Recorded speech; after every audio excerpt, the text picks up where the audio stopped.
Hello, everyone. Welcome again to another episode of Her Woman Evolves. I am your host, Corrie, and I'm so excited to have you all here today. Today we have a fabulous guest. I am so excited, hailing all the way from Waukegan, Illinois, my friend and friend of the AWE Network, Dean Eleanor Murkey. Welcome, Hello. Dean Murkey. Glad to be here. I'm so excited to have you. I am so excited to be a part of this. Oh my goodness! You Yes. don't know. For those of you who do not know, Dean Murkey is a long time friend of mine and a huge supporter of everything that we're doing here at the AWE Network. So just really delighted to have you. I am so excited about being here because I was just thinking about, after the invitation and talking about a woman evolve. Yes. And I was just reflecting back on my life Okay. and how, the evolution of my life. So just being a part of this from the beginning, Yes. I mean, it is historic to me. Oh, that's And I will, fantastic. That's share it. Yeah, well, now that you mention that, we would love for you to tell us who is Dean Murkey and who is or what is your Woman Evolves.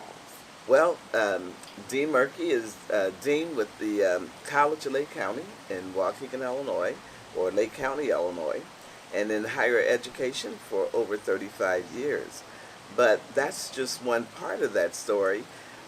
When we back up and look at a woman evolve, then you'll get the whole picture of the dean and 35 years in higher education. Wow, 35 Yeah, 35 years. Would you believe that? No, ma'am, 35 years. And Yeah. wait just a second. I am just remiss in not saying happy birthday. I can't believe you are sharing this, your special yes. day with us. So happy Yes, birthday. thank you. Yeah, so tell us, how did you get to higher education? Well, I was looking at your A Woman Evolve, and I was reflecting back.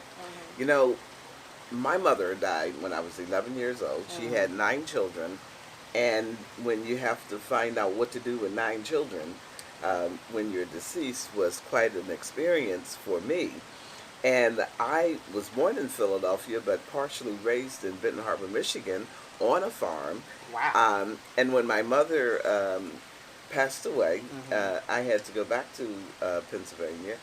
And there some very difficult times. The school system said I was educationally, mentally handicapped.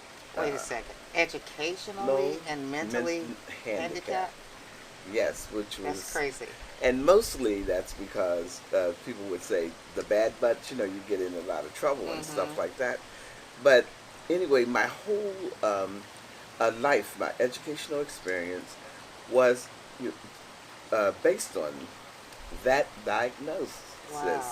And I've learned people live out what they are diagnosed or projected to be. Yeah.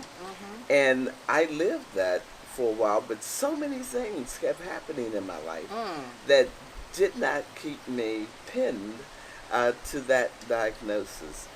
Different, people, you always had that helping hand, and the helping hand was always a woman of some sort that, reached out and saw you as a sister friend or a daughter or was like an auntie.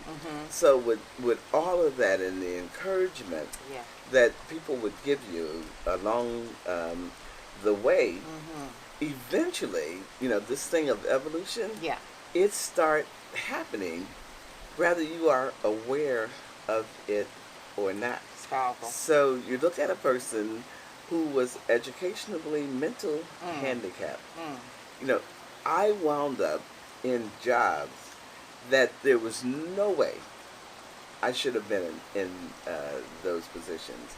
I was in one of my earlier positions, back, before the small computers, when the computers were a room kind of thing, had that opportunity to be a computer operator.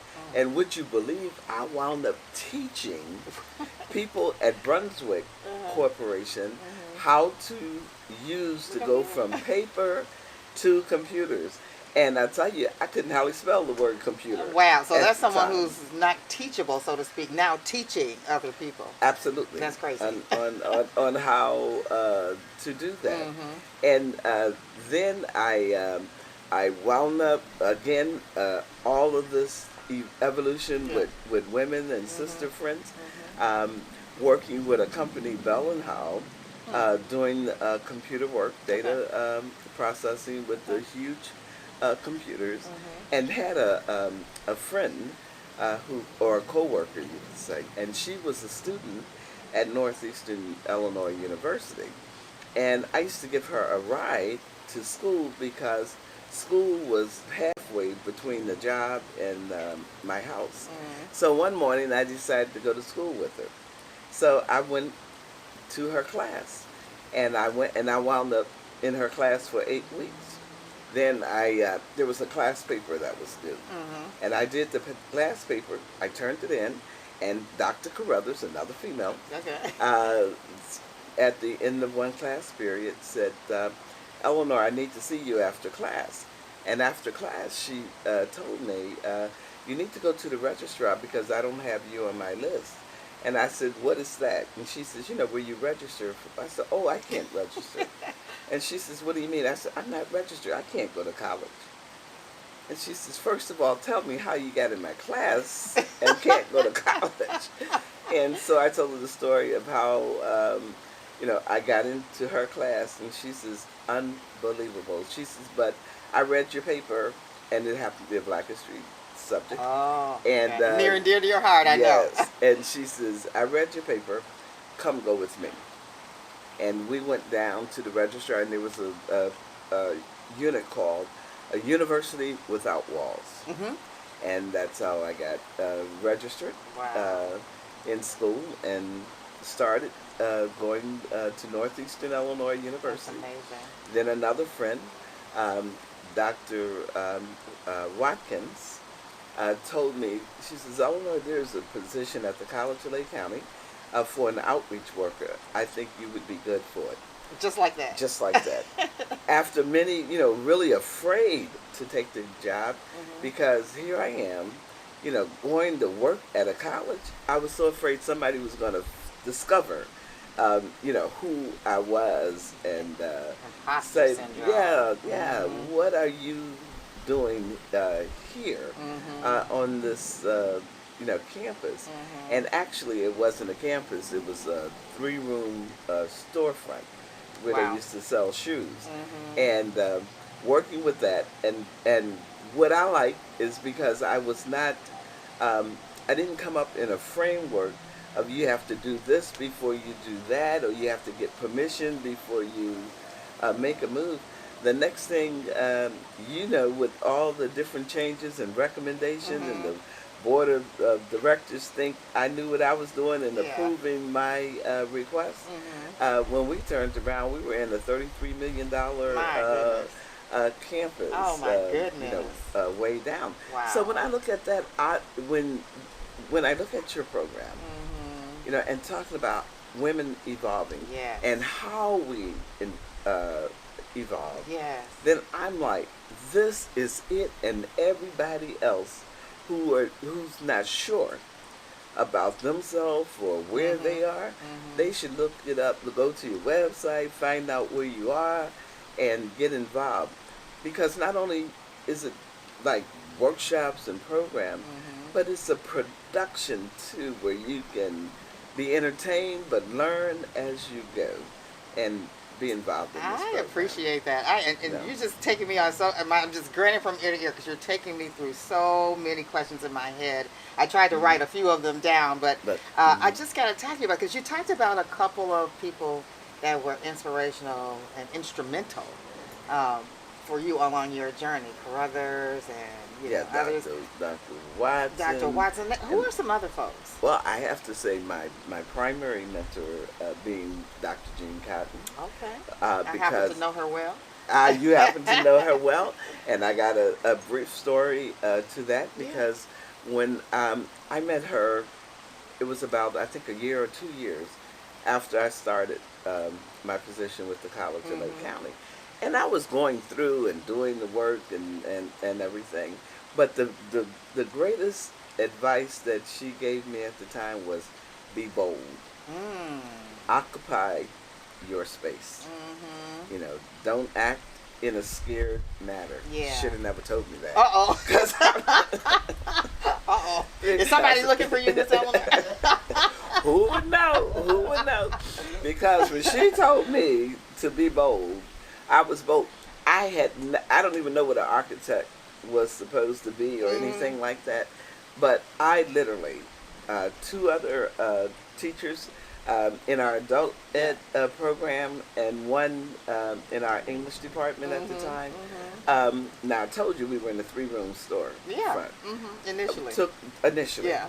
took a piece of paper and started drawing a campus. What? Yes, we did. That, She today we said be call that bold. vision boarding. We call Well, that. we didn't know about vision boarding then, but we wrote the vision Yeah. and we Write the claimed it. vision, make it plain. Hmm. I love that. You know, And how long from the time that y'all sat there and wrote that vision, actually drew that building or those buildings, did it come to fruition? 3 years. Wow. 3 years. Wow. From Three 3 rooms to 3 million.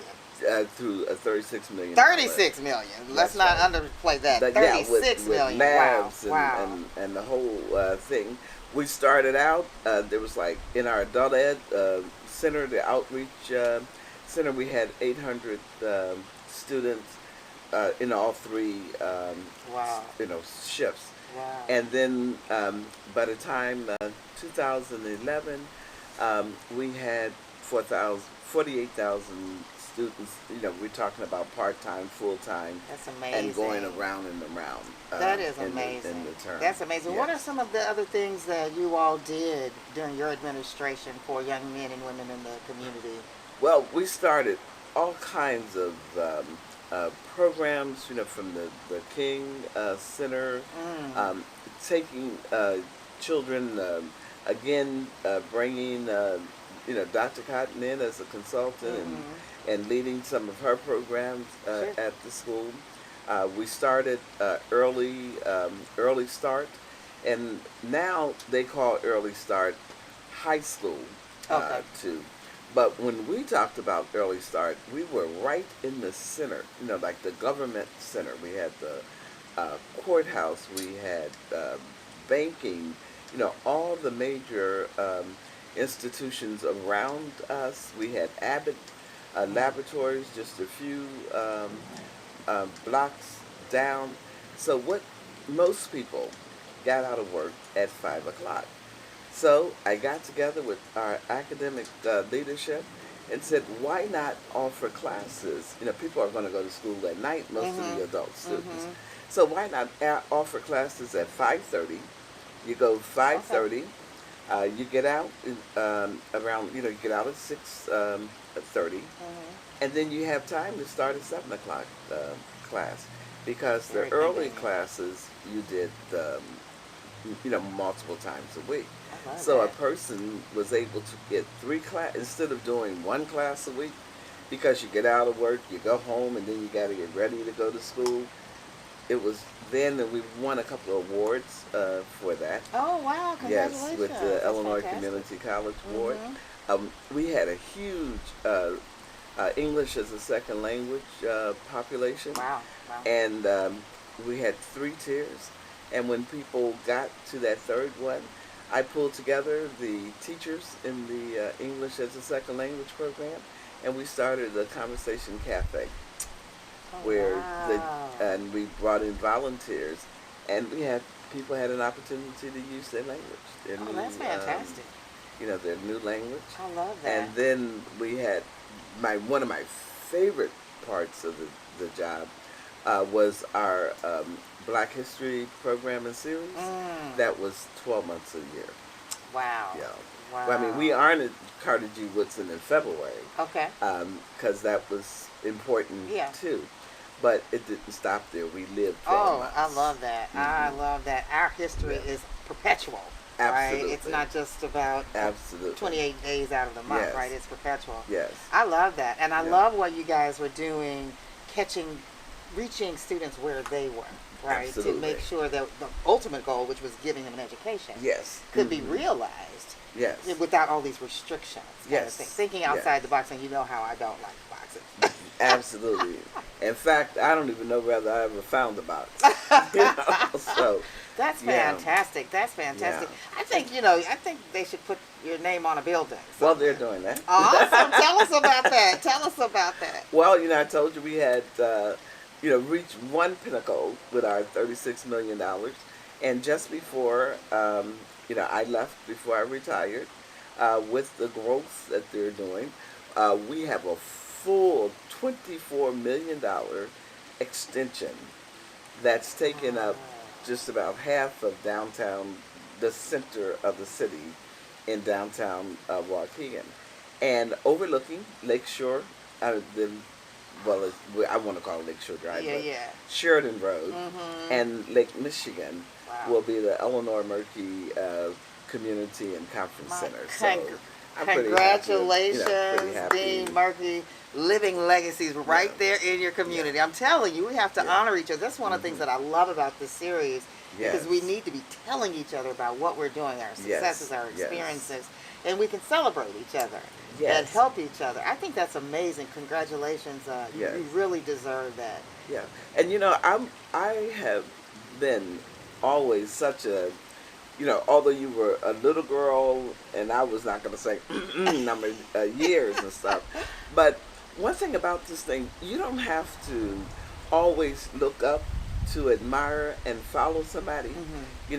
You can follow somebody that's a child with a vision, in Ah. which I believe, which you had, and our little pots and pan sessions and stuff Inside going joke. on. Inside joke. Oh, Going wow. on. But I mean, your vision in terms of what you wanted, how you wanted, and going after it. I have not seen anything that you have put word to that did not come about. I mean, I was so excited about a woman evolve and made up mine that as soon as I can grab a group of youngsters, bringing you to the school, shutting down a whole middle school, getting the buses to come out to our central campus, to fill up an auditorium. And we had over 2,500 middle school students, Yes, folks, ma'am. middle school Yes, ma'am. folks. And one thing that was impressive, when you have a huge number of students like that, they're going to start whispering and Yeah. talking to each Yes. other. But I was so amazed that, when the students started talking enough to get your attention, I don't really remember that, but stopping and just stopping. And after a minute, all the students stopped and started looking and find out why you weren't talking. And you was like, I respect everybody, so if you're talking, I'm not going to We talk. can't talk at the same time. And it worked, and I can't remember, but starting around 89, 90, been engaged in some form of your programming because it just meant so much to me and the population that I was serving. Um, Well, Dean Murphy, I got to yeah, tell you, that means so much. And I can yeah, truly, truly say that part of the success of AWE and everything that we're building through this network and beyond is through the pouring in of you and others like you into us. I mean, I really do believe that there's this energy in the universe and that you give in and then you get out and you pass it on. yes, And that is one of the absolutely. things that I have really, really admired about you because you not only poured into me, you poured into my siblings and my friends, and you just have been that community person that's always been, just inspiring you and pushing you to go Hmm. forward and always interested. So I just want to say thank you for that Hmm. because you're continuing to give. Even as you sit Right. here, you're still pouring into. I'm trying to interview you and tell everybody who you are, and you're still pouring Hmm. into me. So just thank you for being such a pillar in the Yeah, community and a yeah. gift. Yeah, your program, it's sort of like Harriet Tubman, where Oh. you have, you have something to offer. You're inviting them, and unfortunately, in some areas, you don't have the pistol to say "come or die," kind of, Right, you know, exactly. be free or die. Yeah. Because when I look at what you're doing, it's really freedom. Hmm. It's really freedom because women, in particular, nothing against the guys, but women have, in all of their evolution, have held back, you know, Yeah. and let others, even, they usually prepare for the male to go forth. Yeah. That's sort of baked into us in our training.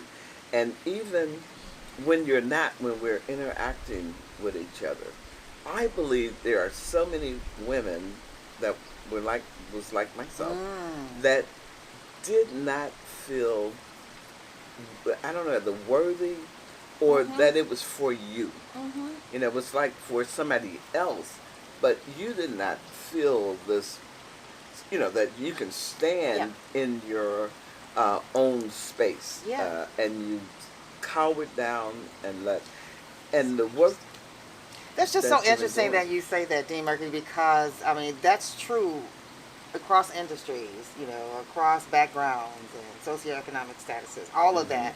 One of the things I'm just excited when I hear you talk about that, because one of the things that we talk about in my Elite Career Accelerator program and my Empowered Woman's Masterclass and in the A Woman Evolves program is just that. It's like and I love our men as well. So this is not about Yeah, anti-male, not because we're bashing or celebrating nothing. men who are celebrating women, and Right. it's a community It's a thing. unity, right? Yeah, that's right. But one of the things that we talk about in all of those programs is that, particularly in the corporate arena, we have, women will take their approach if they're go for a job or try to break through the ceiling, and there'll be 10 qualifications required, and they'll go, I got 1, 2, 3, 4, 5, 6, 7, 8, 9. Oh, the 10th one, I don't have that. I'm not going to apply.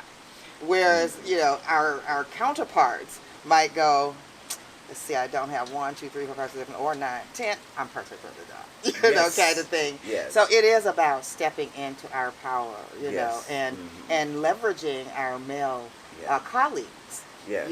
and friends to help, Mm-hmm. put our voices in rooms as well, Yeah, and absolutely women true. who have made it to Yes. put our voices in the room. So it is definitely a community Yes. affair. So when you say that, it's just so impactful and it's so profound, because what you're talking about is not just in the corporate arena. Mm-hmm. It's in academia and really In beyond, life, in yeah, life period. it's in life period. Yeah, you're hitting on some You know. beautiful things. Mm-hmm. Why, and I almost feel like I know what you're going to say here, because I feel like we're of kindred experience. But I want to come back in just a minute. We're going to take a quick break, and then I want to ask you a really important question about why it's important for us as women, to tell our stories. Be Absolutely. right back. The dynamic Dean Eleanor Murkey. Tell us, we were talking so much about how women we hold ourselves back and we Mm-hmm. push other people forward and we sublimate to Yes. elevate others. Mm-hmm.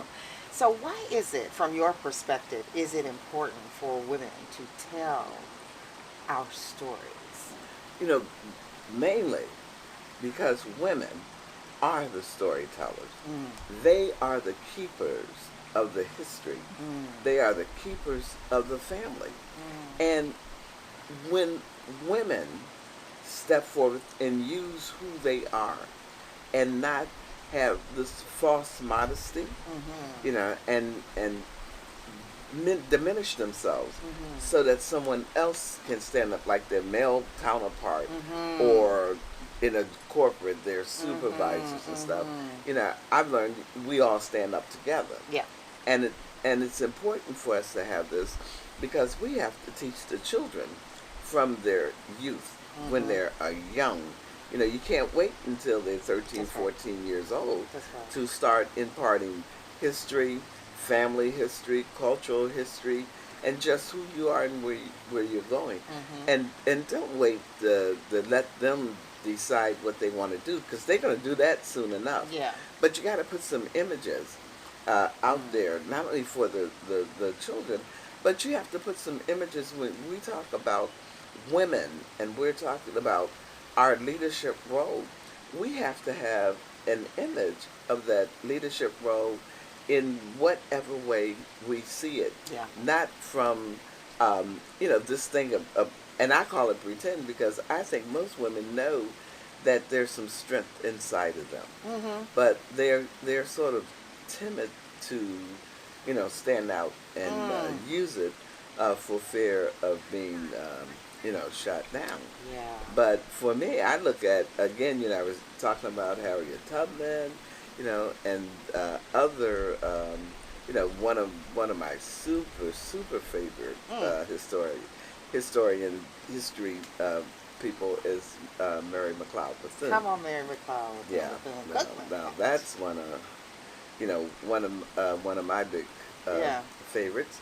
And then as we come along, but some of the others. Now, Mary McLeod Bethune, most people know, but there are other history makers. Yeah. And I call them like Miss Gladys, the lady down on the corner when I was growing up. I love that. And I had another woman that I used to get her Sunday papers for her, Miss Dealey. Yeah. And I didn't know Miss Dealey in her earlier years was a professor at Cheney State University. If people don't know, it used to be Cheney Teachers College in Cheney, Pennsylvania. I did not know that. Yes, but I didn't know Miss Dealey was any kind of professor or anybody. And I would, have the money, but I might make a couple of stops before I bring Miss Dealey her Sunday paper. And she used to tell me, Sunday papers are to be read Sunday morning, not Sunday evening. Oh, okay. When it was done. All right, Miss Dealey. Because I used to, get our paper before we went to church.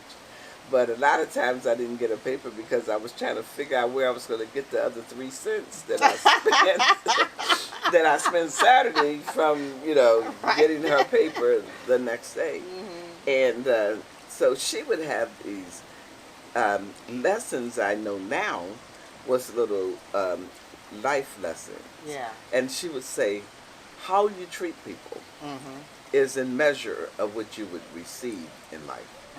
And I love it. And right, and that was very important. And she always say, use who you are. And I never did in the years quite understand that until many years later. Talk about that. Use who you are. Yeah, because she said to us as children, particularly me, because I was such a cut up in a clown. I can't believe it. and she was saying that there is more to you than that. And use all of you. The clown is funny when it's clown time. It's the time and the place, right? Right. And that was the point she was making. And when you were with your friends. But and this is something she told me, and many people who know me later on said she should have kept this, because she would say, whether you know what you're talking about or not, but once you step out and open your mouth, stand up like you know it all. Yes. And that's what she said. That is so funny. I know a friend of mine told me that his father used to tell him, you be the best at it. If you're going to be dumb, you better not know nothing. Okay. Dean Murkey, I want to go back to something that you started to talk about. I mean, we're so in sync. A little bit earlier, before the break, the evolution of A Woman Evolves, the production, and now it's going to be the biopic, but more on that much, much, much later. We'll be sharing more about that, not on this episode. Okay. But you have been there from production 1, the very first original script of A Woman Evolves. Tell us from your perspective, because when I heard that you were coming and you had said yes, I was so excited, because it's one thing for me as the visionary to know what A Woman Evolves is and to feel it, but it's completely a different thing to hear someone else's perspective, and especially you, because you were there from day one. So tell us, what is A Woman Evolves to you, and what can our viewers expect when we release? Okay. Well, let me tell you, it's about being there at the beginning. One second. Here we go. See, I need this when I start talking about a woman evolve. Well, a woman evolve from the very beginning. The way I see it, it's like baking a cake Mm. with all the different ingredients involved. You know, when we started out, we were just testing it with a little flour and maybe some vanilla and a egg or two and maybe even skim milk, and then we was stir it up, and then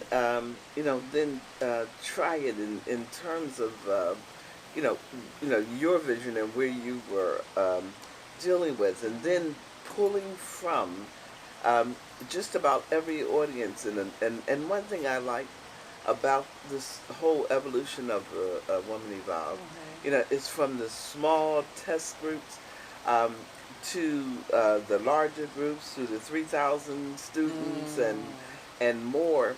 But the key thing, the key ingredient, like the baking powder in the cake. You know I don't cook, so don't start. Okay, I should know better than that. But the key ingredient is you and your enthusiasm and your vision. And not only your vision for you, but the vision that you see. It's amazing to me. You have multiple, women and men, in the audience, and or involving in your smaller groups, the workshops, women and evolve. But how you can pick from each person, like a counselor beyond your years, from when you start. Because when I look at this whole thing, the Woman Evolved and your network, everything that you're doing, I'm thinking about back when you were 12 and 13 years old, counseling people and your peers. But in this is the ingredients of care and how it's not canned. Where you go to some speakers, you're going to hear the same speech. If you follow them around the country, you're going to hear the same thing every time. But with a Woman Evolved, it's evolving not only for your business and yourself for producing it, but for the people that's there, that's participating, and how you take part of what evaluations are, what people are saying, what people are saying that they need. When you're in a group and you're talking to people and they're telling you about their journey, they're telling you about, and someone is talking about an experience here, a journey there, and others.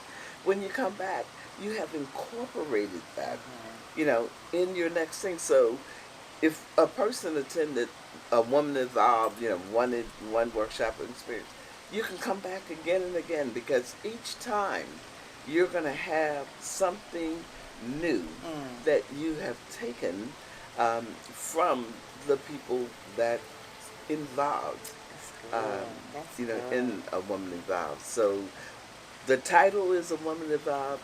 The participants will tell you they evolve as they participate in the programs or listen to your tapes. I love it. Oh, that's good.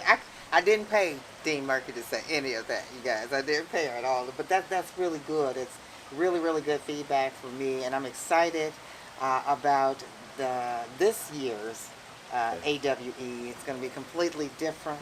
Obviously, some of those common themes, but something new. Because, as you said, my own journey continues to evolve. So I'm looking forward to getting your feedback there as well. So back to you. Back to you, Dean. Let me just say this about the Woman Evolved. Please. Yes, please. When we were using this metaphor about cooking, because one thing I was thinking, I heard a friend one time said, you just said, I don't cook. And somebody said, well, I don't eat all that stuff. So I'm saying a Woman Evolved, it's like a nice old, either a sweet roll or a bun. Okay. But if you don't do that, It's also like a warm blanket on a cool I night. love a warm blanket on a cold night. I can relate Yes. to that. And I can, let's not be confused. I can put one or two things in the oven and some hot dogs on the boil. How So I about can that? do a couple We can things. do So I that. Yes. understand. No, that's Hmm. great. That's fantastic. Hmm. Excellent perspective. Thank you. Yes. Want to turn, as we begin to wrap, I want to turn back to you and Your Woman Evolves. Now, in addition to being dean and a wonderful storyteller, you're also a life coach. You and I Yes. had the Yes. pleasure, along with my mom and sister, Sister. Hmm. of getting our certification as life Yes. coaches Yes. together. What Yeah. is on the horizon and what's happening right now with Dean and her Woman Evolve? Well, right now I was doing some consulting prior to the pandemic shutdown, but I still do quite a few Zoom meetings Mm-hmm. and testing out coaching. I have a thing I call the idea factory, uh, because when a person has an idea, just like your evolution, you have to work uh, that idea. So I think the mind, where you think of an idea, and then you have to work it out. So what I do working with clients is the factory. Awesome. So we work all different angles, and to know that no angle is wrong. It's an angle. You're working it. You're trying it. That's good. So you don't have to feel like I didn't get my money's worth, or I didn't get this, because Mm. it. We are a guide. I see my as life coaches, the Mm-hmm. Idea Factory. We are a guide to help you, but the work is Mm. still yours. Yeah, that's good. That's You know, very, very and good.